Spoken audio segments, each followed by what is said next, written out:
அமெரிக்காவின் டல்லாஸ் நகரில் உள்ள குடியேற்ற மற்றும் சுங்கத்துறை அலுவலகத்தில் ஜாஷ்வா ஜான் என்பவர் நடத்திய துப்பாக்கிச் சூட்டில் ஒருவர் உயிரிழந்த நிலையில் 2 காயமடைந்தனர்.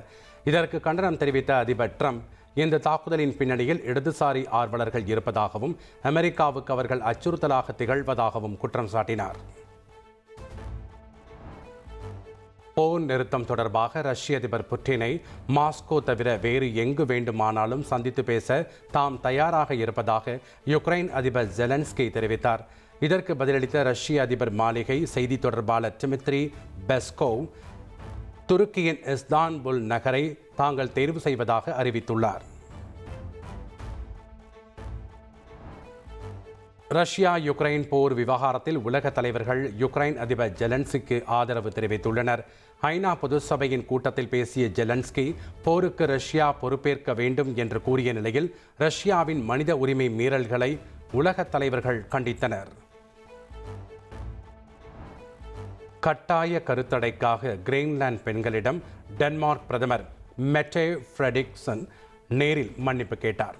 ஒப்புதல் இன்றி பொருத்தப்பட்ட கருத்தடை சாதனங்களால் பல பெண்களுக்கு வயிற்று வலி, குழந்தையின்மை பிரச்சனை ஏற்பட்டதால் மன்னிப்பு கேட்டுள்ளார். சீனாவின் உருக்மி நகரில் நடைபெற்ற ஒய்கர் என அமைப்பின் 70வது ஆண்டு விழாவில் அந்நாட்டு அதிபர் ஜி ஜின்பிங் பங்கேற்றார். இதையொட்டி நடைபெற்ற ஒய்கர் என மக்களின் பாரம்பரிய நடனத்தை அவர் கண்டுகளித்தார். எக்ஸ் தளத்தில் பதிவுகளை நீக்குவது தொடர்பான வழக்கில் எலான் மஸ்க் தரப்பில் தாக்கல் செய்யப்பட்ட மனுவை கர்நாடக உயர்நீதிமன்றம் தள்ளுபடி செய்தது. சமூக வலைதளங்கள் பொறுப்புடன் செயல்பட வேண்டும், நாட்டின் சட்டங்களை பின்பற்ற வேண்டியது கட்டாயம் என்று அறிவுறுத்தி எலான் மஸ்கின் கோரிக்கையை நிராகரித்தது. தாய்லாந்து நாடாளுமன்றத்தை வரும் ஜனவரிக்குள் கலைத்துவிட்டு மார்ச் அல்லது ஏப்ரலில் பொது தேர்தல் நடத்தப்போவதாக அந்நாட்டு பிரதமர் அனுட்டின் சாரன்விரக்குல் அறிவித்துள்ளார். இம்மாத தொடக்கத்தில் எதிர்க்கட்சிகளின் ஆதரவுடன் ஆட்சி அமைத்த அவர் அவர்களது நிபந்தனைகளை ஏற்று இந்த அறிவிப்பை வெளியிட்டுள்ளார். உங்கள் தந்திவன் தொலைக்காட்சியில் தெனாலிராமன் தினமும் மாலை 6 மணிக்கு காணத் தவறாதீர்கள்.